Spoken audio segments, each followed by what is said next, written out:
Hello, I'm John Griffiths, Executive Director and founder of Gallica, the Society of LGBTQ Entertainment Critics.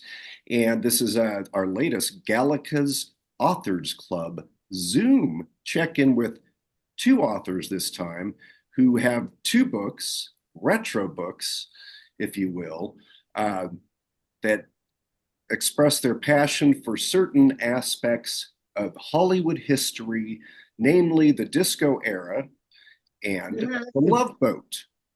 And we are joined by Kenneth Anderson, who is a blogger slash very fine writer, entertainment history expert of Le Cinema Dreams. It's dreams of what Le Cinema is for. I love the title, but nobody else does. I don't know, it's just amazing, whatever it is. No. Thank you. No, you're a very fine writer, so I'm glad that you're here you're the perfect person to join this conversation with the incomparable Frank DeCaro, who not only is a Gallica member, advisory board member, but also very famous to many of us for his hilarious, cheeky film reviews on The Daily Show, and also a stand-up comic, very popular, and a memoirist, and has written books in the past about drag culture, and we'll talk more about previous tomes by Frank. But guess what? He's married to Jim Colucci. Well, don't forget Frank's 12 years on Sirius XM radio as well. There was that. Okay, duly noted. Yes. Yeah. But most importantly, I'm married to New York Times bestselling author Jim Colucci. That's what we like to stress. See, he makes it look like we get along. I was going to ask you both, and I kind of forgot, but I was going to ask you both to intro each other. So, Frank, do you want to talk a little bit more about Jim, and Jim talk about Frank, your accomplishments, what you love about each other, and your passions for like the same stuff and maybe different stuff? Jim Colucci is the smartest person I've ever met, and I'm not joking. That's not there will be jokes and ribbing later, but he is the smartest person I ever met. It comes with a tad bit of smugness, just a little. He is a person who, when I said, "Do you use spell check?" he said, "No." When I said, "Why not?" he said, "I don't have to." That's what it's that level of smugness. And he's right. That's the thing. Now, well, Jim, just tell us a little bit about yourself and your passion for The Love Boat and the previous books that sort of led you to this book. Yeah, I'm lucky that I was able to switch horses mid-career because I was working in data-heavy jobs at advertising agencies and before that consulting companies, and not happy with a day job. And really, even though I had always written about entertainment, like even when I was in college, I wrote for the school magazine about entertainment. I had put that aside, not thinking I could make a career out of it. And then it was really only through seeing how Frank did it and learning how Frank did it that I knew I could, or that I could try. And I also got the opportunity to try because my whole career started from Frank not being able to take a gig because Frank was writing about The Sopranos for TV Guide all the time, including writing feature stories about The Sopranos, so where he'd met all of them on set.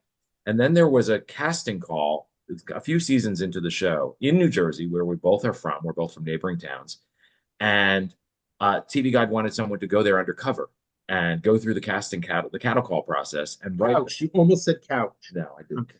Although, I wouldn't mind. So they wanted somebody to go through the cattle call process and write about it, and they assigned it to Frank. And only at the last minute did they realize, wait a minute, we can't send him undercover. They've all met him. Frank, do you know anybody else who could do it? And I guess they like the vowel at the end of my last name as well, that I look like, I'm from New Jersey, I'm Italian. It looks like I would be going to this casting call. And so I went, and the irony is it was a disaster because the Sopranos had vastly underestimated their own popularity and had put out the word that this high school, right off Route 280 in New Jersey, in Harrison, New Jersey, would be hosting this cattle call. And so many tens of thousands of people showed up that the highway was clogged, shut down by the police. The whole casting call got shut down by the police. And I never made it inside. I never even made it to the line until it was over, but there were still people standing there hoping. So my whole story was about how I didn't get to go to this casting call. But that led to having contacts at TV Guide and parlaying that when there was an open assignment to write a book about Will and Grace, I auditioned for it and got it. So that was like it's two different kinds of ways that these books happen in entertainment. Frank and I have both done both kinds of books. One of them where you originate the idea and go out and pitch it to publishers, and it's your baby, and you have to find all of the interviewees, and that can be more profitable, although nothing's profitable in books. The other way is that there's a company that just wants to write a book about their show, and someone has already done some of that legwork and sold the book and gotten the talent to agree to interviews. There's varying degrees of all of that, but there's a package that exists that you can be plugged into, and then you're kind of just doing it for a flat fee. That's what Will and Grace was. Like NBC wanted to write a book about Will and Grace. They wanted a book written about Will and Grace. I was like, it's funny because if you know Will and Grace, you know that there's the running gag that Jack was stalking Kevin Bacon, and then finally Jack gets hired by Kevin Bacon, and his first assignment is find who's stalking me. I felt like that was the same thing getting hired by Will and Grace. It's like, well, I already have been desperately trying to get on the show as a writer and just loving the show and what it turns in my personal life. And now you're hiring me. So I got to do this Will and Grace. That gave me more credibility to sell my own project about Golden Girls. The Golden Girls gave me the credibility, the success of it gave me the credibility to audition for this process to write a book with Norman Lear in 2021 about All in the Family. Love Boat is my baby, so I've gone back and forth between other people's projects and mine. But it's always been about these shows that have been formative to me, and I can't say it's by design. I know I'm going on a long time about myself, but the last thing I'm going to say is I can't say it's by design. I can't say it's by design because I would write about a show that I just find funny and didn't really think changed the world. I certainly would do that because I'd have fun doing it. But just by whatever design outside of me exists, I've written about all shows that really not only were funny and entertaining and we still love to look back at, but changed the world. Will and Grace, The Golden Girls, All in the Family. Even Love Boat, you don't know it yet because you haven't read my book, but it did change the world in some ways that I didn't appreciate fully until I started researching it.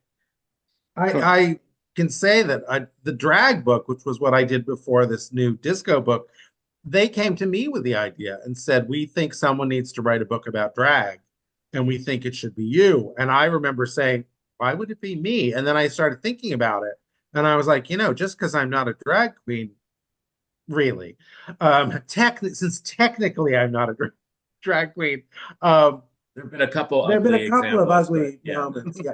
But so anyway, no, but I was going to say, but then so they came to me and I thought to myself, well, wait a minute, I've had a front row seat to the best of drag of the 20th century. I mean, I was like, I've seen live in drag, Milton Berle, Flip Wilson, Jim Bailey, Charles Pierce, Charles Bush.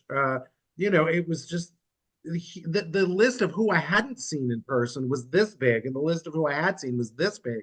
So I thought, I am the one, who went to Wigstock early on and went every summer and, watched the rise of Lip Synca and Lady Bunny and Jackie Beat and Miss Coco Peru and Varla Jean Merman. So I realized I was the right person to do it.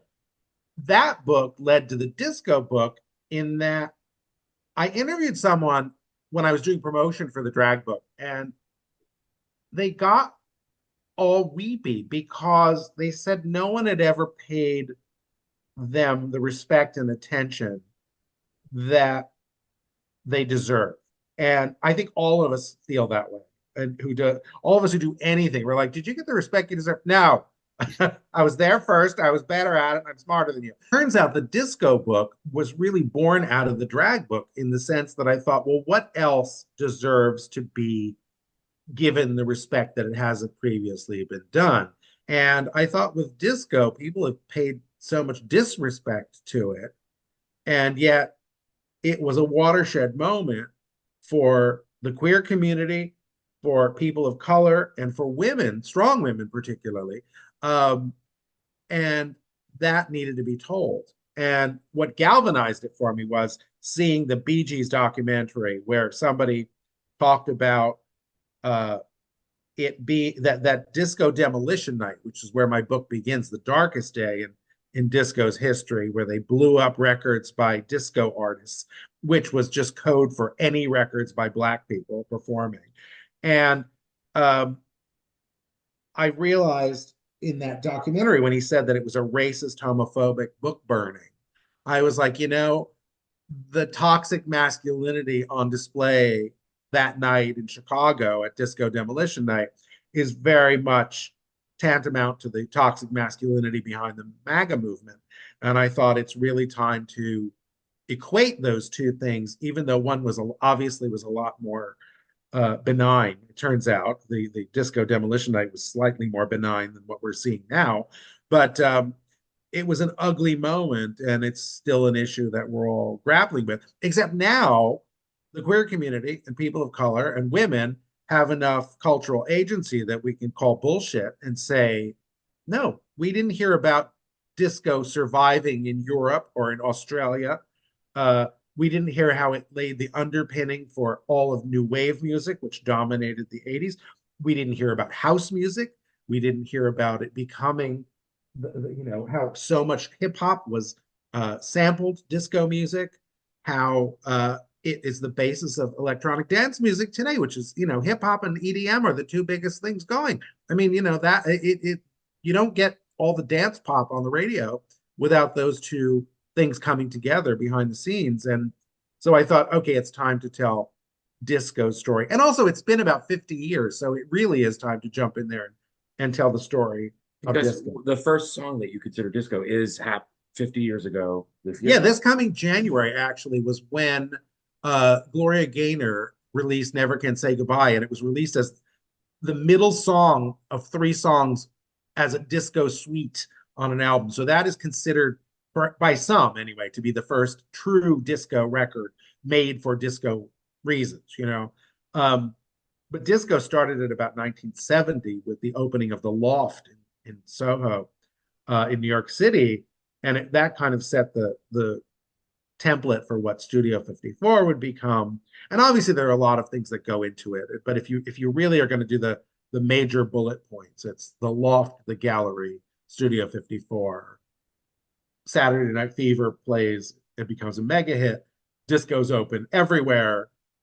Disco becomes the hugest thing in pop culture. And I think it's funny when you hear even Fran Lebowitz talked about disco, she's basically said, she said that straight white, it really wasn't about straight white men. And that was really why they got so upset about the whole thing. And she said, everyone was like, well, I'm not going to say disco was queer or it was female or it was Black, but it was. That's kind of it's always that backhanded thing where they're afraid to sort of say, no, it really was, and they really were left out, and it really was, except for the Bee Gees, it really wasn't it wasn't about them or and even some of the people you thought were straight, which, not to out anyone, but when there were some people who were like, oh, that guy was such a heartthrob. No, he's gay secretly. It's like the girls still love him, but no, he's gay.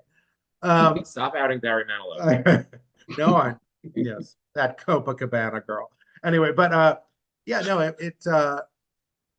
it was just sort of time. I just had hoped it would be coming out as part of the celebration, as of having the first female of color in the White House. But instead, disco's going to have to do what it always did and does, is buoy us up during the toughest of times. I mean, disco didn't go away. People said, oh, the AIDS crisis killed disco. It's like, no, it killed going out. It didn't kill disco. I mean, what do you think we were listening to at home when, while you're getting ready to go visit your friend who was 30 and looked 70 when you went to visit him at the hospital? You were listening to Sylvester.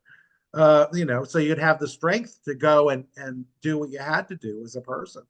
And it helped us through the COVID epidemic too, because the lockdown was one of the moments where disco really showed how back it was, which is funny because you couldn't go out, but what'd you listen to on your streaming service but disco? Or that's also when you noticed a lot of ads popping up with disco. Oh my God, during COVID. It was hilarious. Even the dirgy version of I Will Survive during one of those insurance commercials. I remember that. At first, I was afraid. I was petrified. It's like, oh, thanks. That's just the version I need right now. But Target had I Feel Love for Christmas. I love that Target's 2019 Christmas Carol was I Feel Loved by Sam Smith.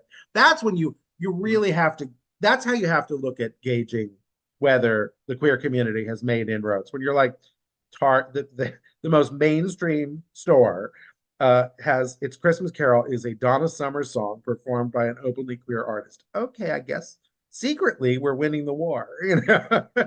So it's an odd time, and I'm glad disco's there to keep us going.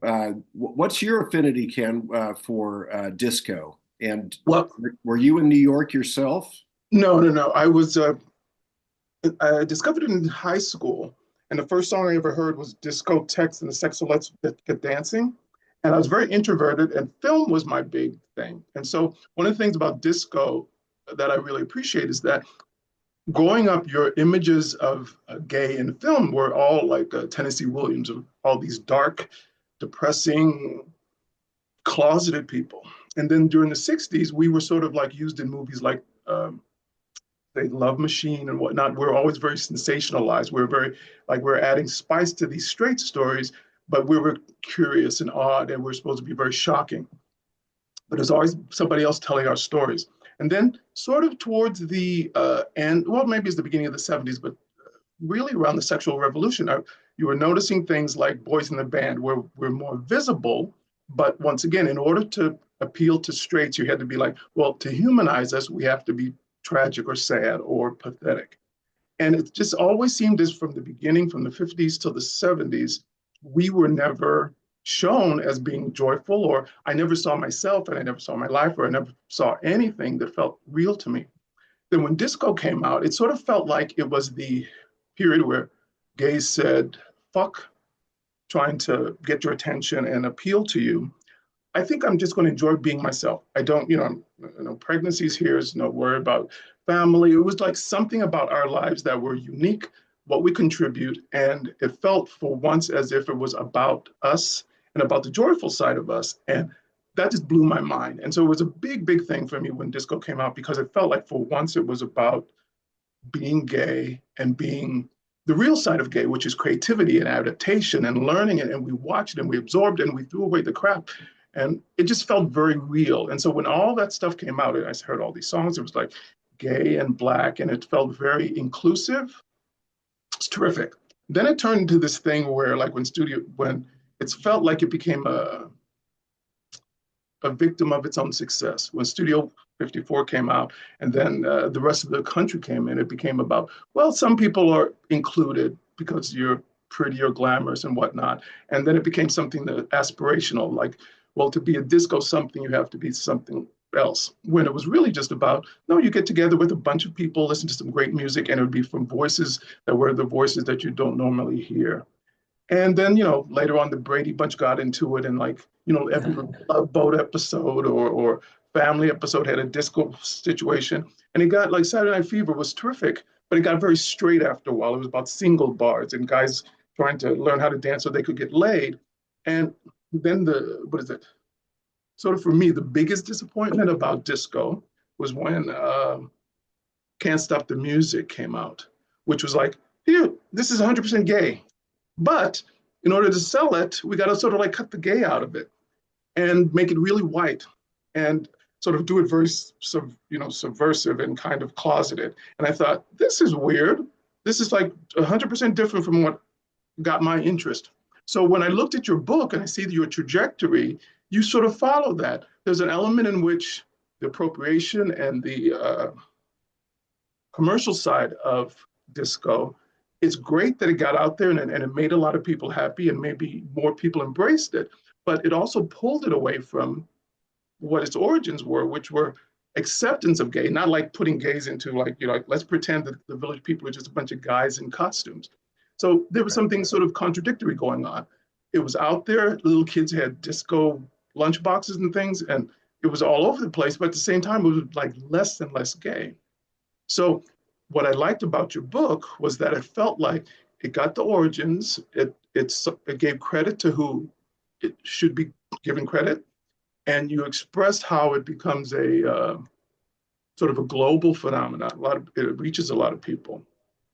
And that I thought was great. But I think, there's a dark side of the book, which maybe you intended or didn't, but it shows kind of like, well, with success, kind of like where we are right now, was it really great so much for so many gay artists to go, well, let's not talk about my gayness so much. Let's talk about the music, trying to sell more records and feeling like, well, isn't this music going to get us all together and make us, more one? When it turns out now, like assimilating and getting them to approve hasn't really gotten us any closer to anything.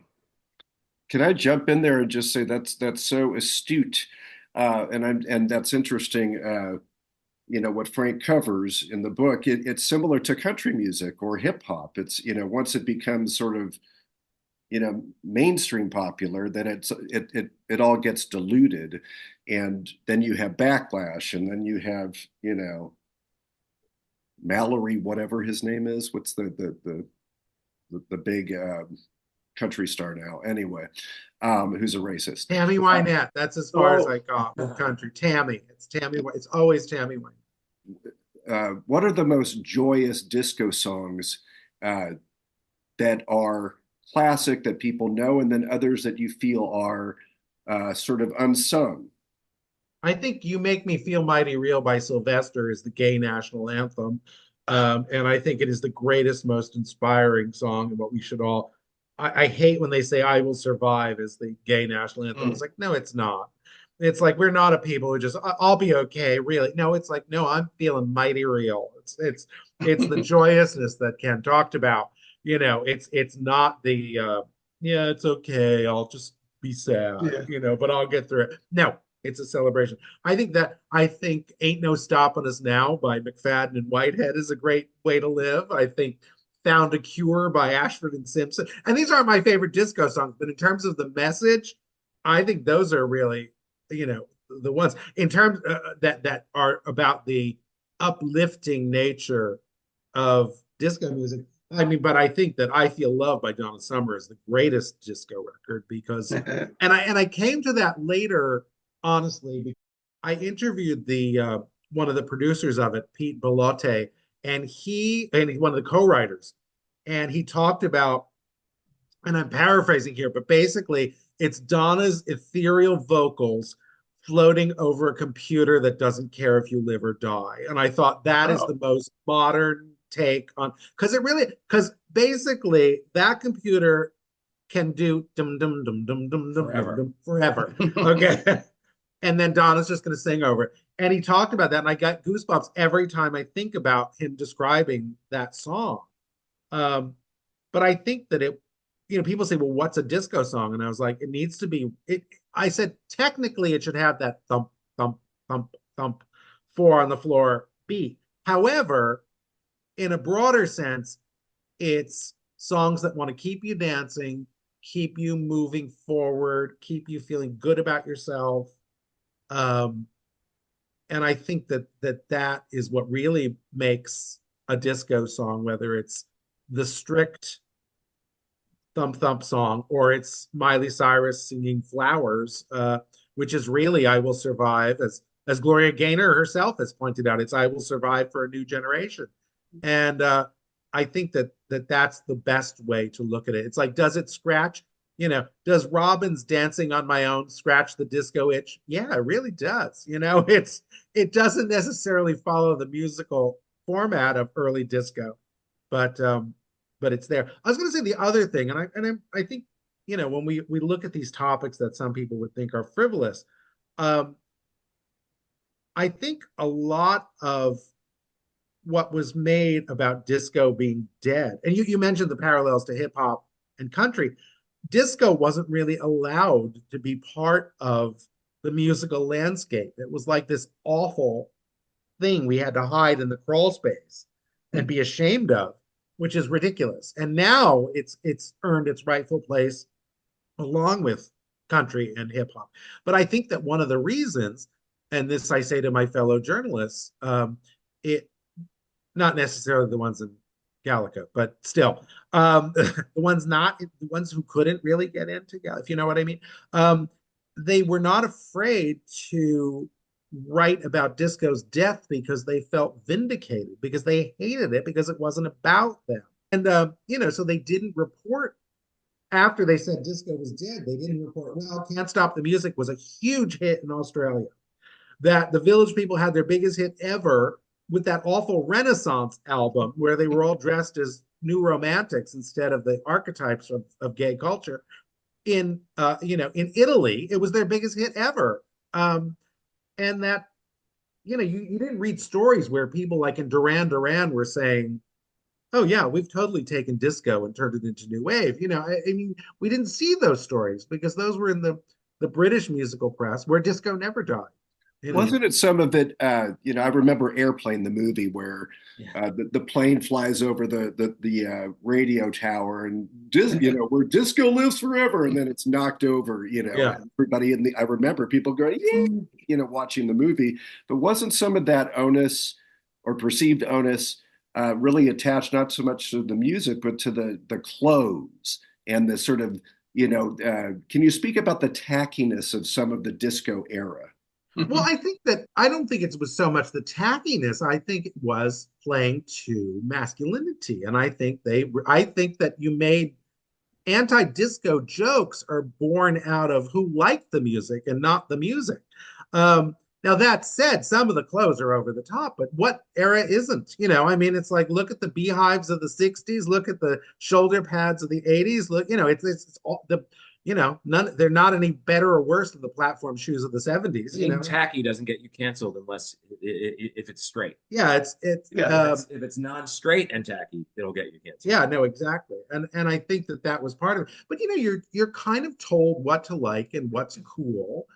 And I think if we were told that disco had morphed into something else, rather than I like now that they say that new wave was disco for depressed people. I think that's very funny. It is. It's kind of just Blue Monday, by New Order is dystopian disco. It really is. It's not, yay, everything's fine. It's like, no, everything's horrible. Dum, dum, dum,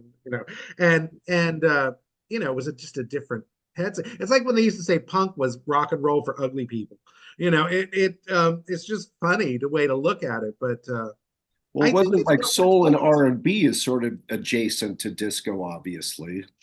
Yeah, but that's why disco should have just been in the continuum of music, and it was denied that for so long. And that's why I'm glad that it's instead it's viewed as something that had a start date and a stop date, and was this anomaly where it wasn't. No, it was just part of the DNA of all of our music. Yeah, it was really part of the continuum, and I think that's the thing. I think it's funny. The best day for reporting our books was we were passing people back and forth because the Love Boat is very 70s, disco is very 70s.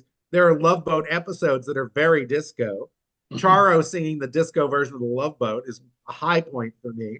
But we were interviewing Donna Pescow, who had been so brilliant in Saturday Night Fever. She was the girl who wanted Tony Manero's Something Awful, and she showed up with the condoms and the pieced rabbit coat that was iconic and gets raped for her trouble. I mean, I talked to her for an hour about Saturday Night Fever, and I said, please hold for Mr. Colucci. And I handed her over to Jim. And then he did an hour on the Love Boat and got stories about her behind the scenes with Betty White. And I was dying because he came out the moment he was done. He's like, wait till you hear what Donna Pescow did. Were there people that you wanted for the disco book to talk about that you weren't able to get? There were a couple of people who were elusive. I mean, I wanted to talk to Casey of Casey and the Sunshine Band, and that didn't happen. And Barry Gibb was a quick no. He's like, I've said everything I needed to say, and that's that. But other than that, it really was a lot of truly wonderful people. Even if you had to chase them a little bit, like Thelma Houston had to chase a little bit. But when I got her on the phone, she was great. But my favorite of all, Gloria Gaynor, her person just said, oh yeah, Gloria said call her. Here's her number. That's what you want from every celebrity. Yeah, she just said call her. So I thought that was great. But it all started, honestly, I started the book by interviewing Bruce Valanche because he'd done so many strange things disco related, like the Brady Bunch Variety Hour and the first version of Can't Stop the Music. I mean, he was there for a lot of wild stuff. But the first true disco icon was Felipe Rose, who used to listen to my radio show and has a thing for my husband. I have to tell you, Felipe, I would do it, and Jim, but he likes Jim. So thanks for nothing, Felipe. But yeah, Felipe was early. Well, tell them about the interview at the end of the book. Oh yeah. This is The when what? The oh, interview that comes at the end of his book. the last interview in the book is an unpublished Q&A with Donna Summer that I Oh, did in 1999. TV Guide flew me to uh, Nashville to interview her. And I thought, oh well, good, I've got that. I'll be able to pull quotes from the story. So I went back and looked at my clips, and it was like, Donna says, I love painting now that I'm retired. My daughter comes home from school and we do this. I raise horses. And it was like, oh my God, this is horrible. There's nothing I can use here. TV Guide ran nothing about disco from this Yeah. interview. Even mm, though it was to promote uh, a Live and More Redux sort of special about her career. So anyway, a VH1 thing. So anyway, so Nudgy here, Mr. Colucci, said, you have that interview somewhere. You have to find your notes. And I looked and looked and looked. And because I do take no for an answer, I was like, I can't find it. The universe does not want me to find this. That's it. There are no notes. And Jim was like, you never throw anything away. They're And how can here. you publish a book on disco knowing that somewhere in our garage is an interview with Donna Summer, and I will kill you if you don't find Yeah. it? yeah. There was the threat of death helps me a lot. I don't know how other journalists feel, but threat of bodily harm it's coming from inside the house. And one day I was poking around doing, God knows, looking for whatever, probably something incredibly stupid. I'm sure even more stupid. And I thought I wouldn't have uh, taped the interview. I was an old-fashioned journalist. I would take notes on those long reporters' notebooks. I wouldn't have taped it. And I thought, did I? And I I'm down on hands and knees looking in the back of this big storage closet, and I was like, wait a minute. I've got a micro cassette recorder in this candy box or something. It was this little tin that probably a fruitcake came in. And I opened it and there was a micro cassette recorder. And I was like, and I Ah, found 2 hours on tape of Donna Summer's lunch in Nashville. wow. And thanks to Jim being a pain in the ass. And there was Donna talking about I Feel Love and Whew. saying Adam and Steve. And there was and the backlash and what it was like working with um, on Last Dance, and winning the Oscar. And even she didn't get to keep the Oscar, but still it was for the song. And it was fun finding that. It felt a little woo woo, a little divine intervention. It might have been divine intervention actually. So, but it was pretty great. And so that's the way it ends. And she also said that I don't feel my music is nostalgic. It's something like it's for then, it's for now, it's for always, or something. And that was kind of the way I thought. Well, that's the end of my book, and thank you, Donna Summer, That's a good for subtitle. you know. Jim, the same question. What Ken asked Frank. What for you? Were there any difficult gets and no gets, and surprising that they were even in the Love Boat and you didn't know and you got them?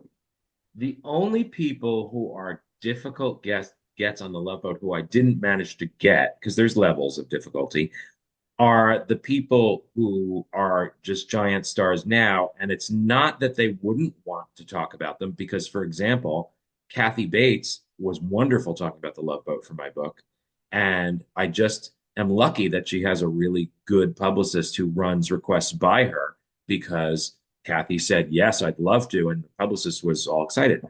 But for the most part, the hardest ones to get are the Tom Hanks, the Michael J. Fox, the people who are so busy now that they have a whole level of security of, guard the gatekeepers who probably don't even put the request through to them and realize that the stars would actually probably really like to talk about the Love Boat. I mean, Tom Hanks brought it up in 2021 at the Golden Globes. He said, who else has been on the Love Boat? He talked so proudly about it from the stage.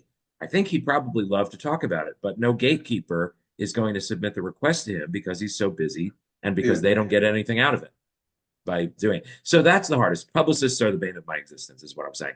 But Except the nice ones. Let's put in a except plug. the If nice they're ones. Oh no, listening, there've nice been some ones, great ones who've yeah. done me great favors, but Well, they often are a Frank, problem. Frank, didn't you say that Gorney from Saturday Night Fever, she wanted to get paid? Did I say that in the book? When did I say that? I'm sure I Oh, mouthed off about oh, it was no, it was that. on one because I had to research you through some interviews Oh my with goodness, other I probably people. did say that on it. Yes, I did say that. Isn't that a terrible thing to have divulged? So books pay nothing, and you have to live on that money, whatever. It's really a labor of love at this point, and a calling card. And I do think that there are some people in other areas of the entertainment industry, such as TV and film, who don't necessarily know that yet. And so they think, oh, if you want to hear my story, I should be able to make some money from this. And I actually understand that impulse. Sure, I they get can it. go on Cameo and get Yeah, 250 Yeah. bucks for 20 But I minutes. understand that impulse. But the problem is you can't get blood from the stone. There is no money there to give you, and I can't couldn't start that precedent because then other people would deserve money too. But the other thing is, as a journalist, and I really am viewing my works as works of journalism, I also can't pay you for just for an interview just because of the ethics of that. So there are several reasons, and when people, and I've had it happen too. It's not just the person that you mentioned for Frank's. it might not even be her because of what you Yes, said. It it might could have been a it might have been a We didn't hear publicist. that from Paramount. So, You know, it's not like she said it. and I've had that happen with managers who said, okay, what are you going to make it worth their while? Are you going to make it worth my while? I'm like, do you think there's money flowing that I can, but most people do respect when you then come back and say, look, I understand your story's valuable, your time is valuable, everything about you is wonderful, and I want you to make money in this world, but there's no money to be made from this project. You have to realize the way it works and the way it's all from love. And that actually, most people get it once you put it that way. I mean, Fran Drescher did an interview about her time on Saturday Night Fever, because she's one of the people who Fran Drescher, the nanny, danced with Travolta in the movie, and she agreed to do it at a party.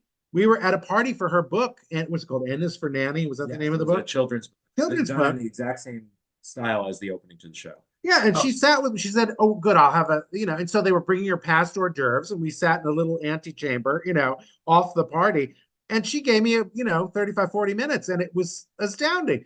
And my sense is a lot of these performers who you hear don't want to do it would probably do it if that was the situation in which they found themselves. That's what I mean. So if Tom Hanks, if you're watching this, call me because I know you want to talk Love Boat. Um, so, Jim, you mentioned the Charo version, or somebody mentioned, one of you mentioned the Charo version of the Love Boat theme song. Did Jack Jones do a disco version? And what other Yes. conflation between your two books is there in the disco Jack Love Jones, Boat world? I don't know if Jack Jones specifically recorded a disco version or whether it's a disco remix, but there is a Jack Jones disco version Very out there. up tempo. Yeah. Yes. So I don't know how it was put together, but yes. And the Love Boat theme song, Jack Jones was performing in his act until the very end, and it was one of the highlights of his act. And how many other TV theme songs are there of that caliber that are so beloved that the original artist, and of course Jack Jones had plenty of other great songs and was always going to be touring anyway, but that the original artist can make them a highlight of his act decades later. That I can't think of too many. So yeah, and even when Dionne Warwick replaced him in the last season, I actually really like her version as well. But his is the one that we all see as so iconic. How do you feel about her? He wasn't thrilled. But he wasn't told about it. That's the problem. He more felt betrayed that he wasn't told he was being replaced. They were retooling the show for that last season, hoping the show would go even longer, and it didn't. The retooling didn't take, like the mermaids and all that. And there were new opening credits to go with Dion's version. But what I learned from researching The Love Boat was that yes, it was cheesy fun. That's one of the things that brought us all to the screen. The Puerto Vallarta of it, and I was stuck in snowy New Jersey, and I got to spend an hour on the Mexican Riviera. But it was progressive in some ways for its time, not in others. It didn't mix black and white romance. It didn't. There was a lot of things they felt they couldn't do. They did have one gay episode where they thought they could get away with it. There were some moments of standing up for the underdog or standing up against racism, for example, where the captain kind of did that. But it also just kind of changed so much of what we view as television. It changed the fact that they weren't bound to a studio. It brought Americanisms and Americanness to the world as it made themselves cultural ambassadors to countries who didn't really know much about us. And of course, they're getting this cheesy version of us. But it really was a goodwill ambassador for America to the world, and then vice versa. because there are too many Americans to this day who still don't have passports and haven't traveled, and gotten to see other cultures. But it brought other cultures into our living rooms, and I think made the world a little bit smaller in that way. So I can't say that it overtly aimed to be political like other shows, but it had such positive ripple effects that, just like the shows I've written about, delivered a little bit of a message with that spoonful of sugar. And that's what Will and Grace did, and that's what Golden Girls did. It's that humor and love, and with a little bit of message tucked inside it. America, there's a whole wide world out there for you to go explore. Yeah. And it's waiting for you. Don't be scared. Go explore. There will be love waiting for you. These are all great messages. But that's what's really good about your book, because I know young people would love it as introduction, because so much of disco that they're exposed to now is they think of it as just fun music. They don't really know the history and what it comes from. So your book provides that. And then folks my age, I think that if they probably did the disco years correctly, they probably don't remember them. So you're going to give them history that way. You don't realize the effect or import something's going to have when you're going through it often, particularly if it's an entertainment related thing. I mean, if you're going through a political, if you were working, on a campaign, let's say, you would have, if you're working on the Kamala Harris campaign, if you're a part of history, and that it's happening while you're doing it. But if you're dancing the night away at Studio 54, or we were at the Bistro in Chicago, and doing our thing, and wherever you don't think it's of a cultural watershed moment at any, it's just you having fun with your mates, as they say in Britain, and later you realize, oh wow, that was kind of a thing, and we should have understood the underpinning of it. I mean, I certainly didn't think of disco with the import that I learned it had, but I also don't think before this we were able to tell our own stories, and that's why when they say about telling our own stories, it's important, and not just tell them in the self-published, not to diminish self-publishing publication by any means, but where you're making a book that 500 people see. It's tough enough even at a big publisher to get 10,000 people to see what you're doing, but I think that we're still given that sort of niche status, to use the word you were using before. And why is my history any less important than anybody else's, or your history? I mean, it's just, no, it's everybody's history is everybody's history. You just have to go in and look for it a little better, and hopefully someone will, tell a gay story not in June, or a black story not in February, and just have it be part, history's history. And we mentioned earlier, well, before we started, I think we were talking about discotheques and the sexolettes. And here was this flamboyant guy who was a hairdresser to the stars, making his rounds of Merv Griffin and other talk shows, and being as gay as possible without saying it. And then suddenly he reinvents himself as discotheques, and ends up with a couple of disco record hits, and the role of the DJ in Saturday Night Fever. My wig is wet, my chiffon is wet, as as he says, or I dig that polyester look, and he wasn't even a singer, and he had these songs. So I think you find things like that. But the weird thing in the disco book was finding, I think, in the same way that finding out Kathy Bates was on the Love Boat, you're like, what? It's Bill Cosby had a disco record. Bill Cosby had. No, it's not the same way at all. No, but in terms of it, I'm sorry, in terms of it being a surprise, it's like, no, that one's a good surprise. Yeah, I don't know. I still like Fat Albert, but anyway, but no, I mean, he had an album called Disco Bill. Yeah, there was Disco Duck with Rick Dees, and SWAT. Disco really pervaded culture. It was TV themes were disco. Everywhere. Oh, my favorite, the weirdest thing was, this is better. Let's, instead of Bill Cosby, let's make the analogies a little better. Let's make a better analogy. There is a Buddy Ebsen, Barnaby Jones disco episode, and he does the hustle at the end. Right, I remember they shot that one at Scandals. Oh, that's funny. Yeah, no, it's you mentioned the family episode, which I did not hear about until last week. Okay, you're Ah, always like, what did I? How did no one? You're like, I want to call all my pop culture friends and go, you bitches. I How wasn't did you? allowed to watch Family. It's one of the few shows my parents paid attention to and thought was too mature for me and Yeah, kept you me away could have. from it. It's they. wow. It's their fault. It's It's not in the their book because fault. you would have It's their remembered it. fault. But yeah, that was one that I did. I don't think there were enough sequins in that show for me to watch it. That was probably There one was of the. roller disco and that the Chips episode and the Oh whole yeah, roller no, that disco I knew offshoot. about. Oh yeah, but family, I was like, there was a family disco. I was now I got to find it. Apparently, it's on one of the streaming free stations, and I've got to go Yes, and watch. one of the stars of Chorus Line is the lead actress that gets uh, the one who sings nothing in the original Chorus Line. She's the like sort of the lead character that Buddy becomes Oh, how friends with. funny! She's Yeah, a druggie I or something. I can just see her now, and I can't think of her name, but I'll scream it out while Jim is making a cogent point about There we something go. else. Like, that was it. It's like, Jim, who are some of your favorite Love Boat guest stars Wow. I mean, I and just storylines?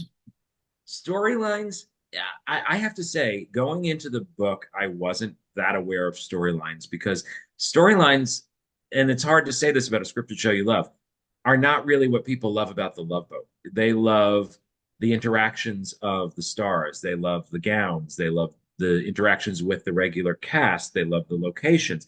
So many storyline comes kind of far down low on that list. There were some memorable ones, as I said, where the show was deliberately trying to break some ground because they were the 70s version, the late 70s version of the 800-pound gorilla in the room. I always say that there's always a show on a network that is so popular and so beloved that they can tell the censors, you know what, we're doing it anyway and win the battle.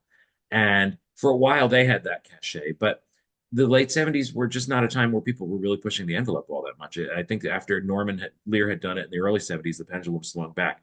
But the Love Boat did what they could. And so they did a storyline about Joan Rivers' character being a breast cancer survivor. That was a battle to get that on the air. Even some of the Love Boat writers didn't get why are we, they literally said in a story meeting, why are we doing the story about a woman with one tit? I mean, that's the way they phrased it. quote unquote. Quote Yes. unquote. That's the way they phrased it. I'm not saying that. And they would, as I said, they did a gay storyline, whatever. Um, so storylines, those would be my favorite. I think the ones where they were actually trying to do the world a little bit of good. And there were a couple melodramatic ones that I think really touched me. And there was one that I remember from early on in the show, Sandy Duncan playing a mom who had lost her son, who goes with her husband on the cruise to after they've lost their 7-year-old son, and they're mourning, of course.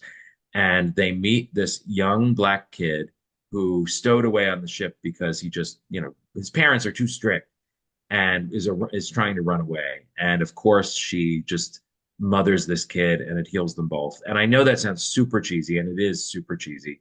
And it's probably super, there's probably a racist element to it too, where it's the white savior and all that. However, I dare you to watch the scenes with Sandy Duncan and that boy and not tear up because it's just so well done. And there are stories about how crew members were crying from the rafters and like tears were falling into the scene because it was just so beautifully done. And you didn't. I think that took everybody by surprise because on the Love Boat they weren't aiming for that kind of quality all the time. And so there are moments, yeah, storylines that stick out, but the things that really stick out to me are the guest stars and the ones that really stick out to me because I am a history buff. I love the idea that the Love Boat was this unique moment in history that we can never recapture, where generations were passing like ships in the night, that the stars of the 30s and 40s and 20s even were still mostly alive. A lot of them wanted to work, couldn't get work. Aaron Spelling gave them work, made them look gorgeous one last time. And you see them crossing paths with today's generation. And so you could see an episode that had, Joan Fontaine or Olivia de Havilland or Louise Rayner and all of these people who were inventing film in the beginning of Hollywood. And yet you could also be watching that same show and see somebody like Michael J. Fox or someone like Corey Feldman or it's just a fever dream that, oh my God, classic Hollywood and then the young people of today crossing paths. And so that's what I really love about it, that it's such a mixing bowl. Oh my God, tell the Ricky Martin story. It's my favorite. Yeah, oh, that's true.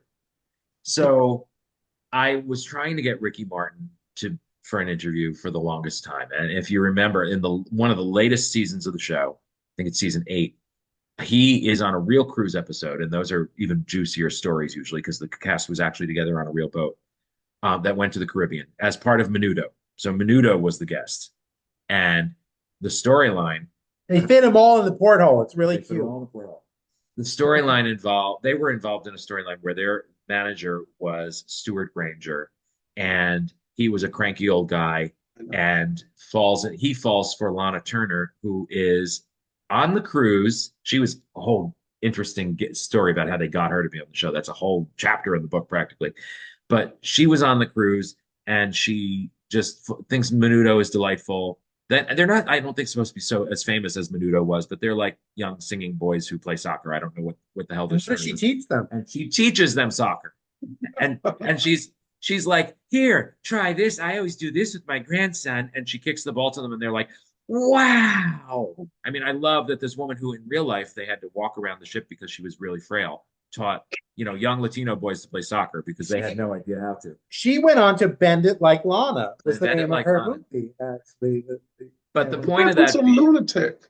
the point, so as cheesy as and crazy as these stories could be, and one of my joys of watching the show is laughing at stuff like that. Of course, when I wanted to get Ricky Martin for an interview, I was having a hard time. He's of course very busy. Well, this happened to be at the time when he was making the Versace miniseries, and I went to a press event for the miniseries. And afterward, this was in the days right before COVID, where you could actually go up and try to get a couple extra quotes out of the star, Jonna Scrum from TCA. And so I went up to the publicist, and who, as Ricky was surrounded by a couple of people asking him Versace questions. And I said, can I just take him aside right before you take him backstage and just ask him a 30 seconds of Love Boat question? And she said, yes, I'll help you do that. So what I found was so funny is that Ricky was, if you remember the way he looked in Versace, he was so butch. He had the beard, and he was wearing all leather and looked really tough. And he was, not that he was putting on an act in the way he answered, he was himself, but he looked so intimidating when you looked at him. And so I pull him aside and I say, Ricky, I know this is a random question, but can I ask you about the Love Boat? And he went from this to, I got to work with Lana Turner. And He clutched the Ricky Martin pearl. I think he said as a kid he didn't realize who she was, but then now as an adult, he just marvels that he got to work with Lana Turner. And I love somebody who has that appreciation, whether it came back then or they have it now. That is great. Yeah, I remember there was an episode with I get Ann Miller, Carol Channing, and maybe it was Olivia Dunham, where they play old Broadway battle axes. Ethel Merman, Carol Channing, Della Reese, and Ann Miller, and Cab Calloway and Van Johnson. And it's called The Love Boat Follies. It is the most famous episode of the show. It is hilariously cheesy and wonderful at the same time because it's a time capsule of all of these amazing talents who aren't often on TV together in numbers together. And the funny thing is that Frank and I just went on the Love Boat cruise or cast reunion cruise that they did in September. It was a cruise to Canada out of New York. With the Love Boat cast. The Love Boat cast. But there was, they do something on all of these cast reunion cruises, and they may do them on regular Princess cruises as well. I actually don't know, where they show episodes of the show on the giant Jumbotron around the pool. And so the night that they were showing the Follies episode, remember we were cruising to Canada, happened to be the only night where it really got cold on the ship. Most of the nights we had great weather in Canada, we really lucked out, but this one night got really cold on the deck. And so here's maybe 50 intrepid people, because there would have been more if it weren't for the weather, but 50 intrepid people wrapped in blankets, lying on chaise longue, looking up at the Jumbotron as like a giant 60-foot Carol Channing attacks the North Atlantic, singing "Button Up Your Overcoat." And it's just to see a giant, I mean, ships at sea passing us must have been like, this is a gay cruise, or they, but I don't know what they would have thought with a giant Carol Channing monster attacking the Atlantic. But it was, what a wonderful way to watch that episode. I want to see an Atlantis cruise try to outgay that moment. I think you can't do it. Nanny. Who did the producers of The Love Boat say they couldn't get and always wanted? Oh, there's a list. So, and the different people would tell me different names that were on the list, but the ones I can remember are Elizabeth Taylor, Barbara Streisand, Julie Andrews. There were some male stars too. It's in the book. The full list is in the book. But some of them, one of the reasons why they couldn't get some of these people was that Doug Kramer, who recently passed away and was openly bisexual for the last many decades of his life, before The Love Boat had been married to a woman named Joyce Haber, a gossip columnist. And apparently she was hated by a lot of these stars, including Elizabeth Taylor and whatever. And so Doug Kramer's name was mud with some of these stars. So even though he and Aaron Spelling had great connections to old Hollywood, and that's how they got these stars like Olivia de Havilland and all the people I named, there were people who were like, I will not go anywhere near Doug Kramer because of his connection to Joyce Haber. And so there were white whales, as they called them, that they never could get. And I think Julie Andrews might have been on that list of people who didn't like Joyce Haber. I don't want to misspeak, but I think that that's what Doug said. And then there were others that they just never could get, that it just never worked out money wise, it never worked out time wise, or they wouldn't do the show. Now Elizabeth Taylor wouldn't do the show, but then did Hotel for the same producers and basically a very similar type of show. So it you never know what these stars are thinking. Lucy, they tried to get Lucy, and then Lucy begged off, and they wrote a script actually for Lucy that Cloris Leachman ended up playing. Now, which ran longer, the Disco Era or the Love Boat? The Love Boat, the first TV movie aired in 76. The last episode of the 10th season, which was TV movies, was 87, and then the Valentine Voyage was 90. So I think Love Boat wins. Over Disco? 14 years at least, baby. There's also the new Love Boat, wasn't there? The new Love Boat? Yeah, Love Boat. Yeah, okay, Love Boat wins. Yeah, okay. And take credit for the Love Boat reality series, and Yeah. Dr. Odyssey. Yeah, take credit for those too. I don't know. It's hard. I want to find, I mean, I would love to know from Frank if there was a, like what you would call like a peak moment in disco and like a nadir, the absolute worst of disco. The worst is Disco Demolition Day. I mean, that's the worst of all of it. Was that worse than Disco Duck? Yeah, Disco Duck at least got little kids going, oh, this is fun. I want to be a Disco Duck. And the follow-up song? Disco Rilla. Nobody remembers Disco Rilla. I have to tell you, that was his follow-up song. And you don't get any. Sure that Disco Demolition was worse than Disco Rilla? In terms of taste, I'm not convinced there is a nadir. I don't think I think you should find the nadir and celebrate it. You know, I mean, that's basically the way I feel. It's like the Ethel Merman disco album may be the worst album ever, and yet it's maybe the best album ever. So you know, it's like it could maybe Fleetwood Mac's Rumors and Thriller should just move aside for the Ethel Merman disco album. I don't know, but I think that you can't really say that in terms of a high point. Musically speaking, I think when you had Donna Summer with those run of double albums, Once Upon a Time and Bad Girls, and then Live, what's it called? Live and More, Live at Last. Live at Last was Bad Midnight. It might be called Live and More. Village People was Live and Sleazy. So yeah, it was Live and More. I think that having that run of double albums on the radio was also a double album. Yeah. I think that was kind of a high point musically speaking. And I do think a lot of Sylvester's work is as timeless as could be. I love that this was something I learned in writing the disco book. The only person who challenged Donna Summer as the queen of disco was Sylvester because he thought he was the queen of disco. And so I think we'll get, Taylor Swift says we've all got crowns now. It's like, let's listen to Tay-Tay and we all have crowns. So Taylor, thank you, because both Sylvester and Donna could be the queen of disco now. Oh, hey, Frank, did you talk to anybody in the Village People? And have you followed up to see what they think about Donald Trump's health? Yeah, well, they were not pleased with it. It was going on even when I was interviewing them. I interviewed a construction worker, or the hard hat, as he's officially known, David Hodo, and Felipe Rose, the Native American character. And I interviewed both of them. And I got the sense they were none too pleased. I just hope that I'm sure they're not getting any money out of it, but it'd be nice if they were. I'm happy when free money shows up, but I don't think that would be going on there. But isn't that the most perverse use of a song about hooking up at the YMCA, cruising a locker room and then going back to your little room and doing it, um, before AIDS, and that's the song you're going to choose. It's like that shows how surface and stupid you I are think he if you're actually like, is genius because he probably realizes that many of those young MAGA men are secretly gay. I don't want them. They're not secretly gay. They're awful and yucky and toxic masculinity, and we don't need them. We have Oh, enough fun people in our group.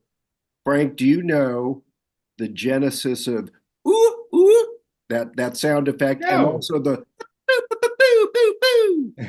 I think that boo boo boo is Miko from Star Wars. I think that's Miko doing the Star Wars theme, um, which I love. When they don't put it in the official lyrics, but the lyrics do include boo boo boo boo boo. You know, I mean, it's you've got a little uh, R2D2 moment there. But I think that I don't know the origin of the ooh, ooh, but I know who. But Felipe Rose does the best one. The Village People, Felipe Rose, Indian. He is the guy who does the best war whoop ever. It's amazing how that sound caught on and we all know it and we all associate it. And that's the joke in it itself. I remember watching an episode of The Nanny in the 90s and they were referencing disco and it was kind of a wink to that Fran had been in Saturday Night Fever. And there was a moment where they were talking about going to the disco or whatever, and Fran did the ooh, ooh, and the audience went crazy. Just it was a joke in itself. Just that memory. And if you need to practice it, "Let's All Chant" by the Michael Zager Band has it all throughout Yes. the song. That's that's the response to "Let's All Chant." Yeah. So let's all chant. Yeah. No, it's fun. It's a fun topic. All of these topics are fun, and I hope we make them worth people's while and worth people's money when now that my book is out and his is coming, that it's out there. And I think the message from both of us is like what you like, don't be ashamed of anything you love, and don't shit on anybody else's love. If someone loves quilting, let them enjoy it. If they love baking cupcakes, encourage them. Don't say, "Oh yeah, you need to make more cupcakes. That's great with your way." Don't do what my father would have said. Okay, don't do that. Just let people enjoy what they like. Well, there's the paradox of it that love what you love makes it sound like you're the only one, and if you're the only one, stick to your guns. And that's true. But the odds are also that if you love it, someone else does, and there's actually a building community. And that's what the Golden Girls taught me. All through the 90s, watching it on Lifetime, I thought, am I the only old weirdo who likes what's always been called a sitcom about old ladies? Am I the only gay guy who likes it? Nope. And that the drum beat just got louder and louder until it's a now proud community. And I think that'll happen for a lot of other things. Yeah.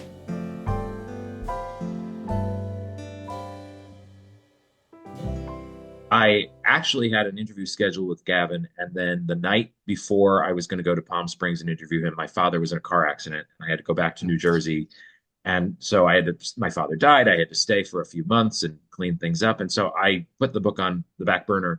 And when I came back to LA, remember, it was August 31st, and it was 120 degrees in Palm Springs, and I got right back on Gavin's calendar. And the first thing he said as I walked into the theater where I was going to be interviewing him was, "How's your dad?" And when I told him, he just gave me a big hug. And he was so sweet to me the entire day. And he was only about a year older than my dad. It was like really a comforting present. I had a great time with Gavin. And he did my radio show. You know what I mean? For someone who was such a devout Christian to go on a gay radio show and be lovely. Oh, It wasn't homophobic at all. I think that really sets a nice tone for the way everyone is supposed to be, that you can have both religion and an open mind, and I love that. So he lived in Palm Springs, didn't he? Yeah. You have to have an open mind in Palm Springs. Right. Yeah. Okay. All right. We didn't even get into Ted McGinley. No, and we're going to a Ted McGinley career retrospective tonight. No, you're not. Yes, we are. Where? I know a lot of people would turn that into a joke. I actually love Ted's work, and I hate when people say that he's a show killer. And I know he hates. And it. he's cute. That's He's funny. He was great on Married with Children. Well, yeah, look at Married with Children. It's not even true, but I do think that sounds like. Doesn't that sound like somebody would turn that into a punchline? Oh, I'm going to a Ted McGinley career retrospective tonight. Well, that's on my list of questions. I was going to ask you about that. Was because I associate him with killing shows, so it's not really true. Well, here's the thing. Shows, when they get past their prime, often try to bring in young, good-looking talent to buoy the ratings. And so that's what Happy Days did. Happy Days was way past its prime. And they brought in Ted McGinley on his first acting job, really, because he was young and handsome. And then they did the same thing with The Love Boat, although The Love Boat lasted several years with Ted. I think he was on for 3. So he didn't even deserve the reputation for The Love Boat. And then certainly Married with Children went on for the majority of its run with him. But yeah, he just somehow that label stuck that he was a show killer. And I know that he hates it. And Jim, I don't think that you know this, but you put in unintended puns left and right, like boy. See, I wrote so many cheesy puns into the book manuscript, I don't even know what I'm doing in it. You really went overboard with it, Jim. Really.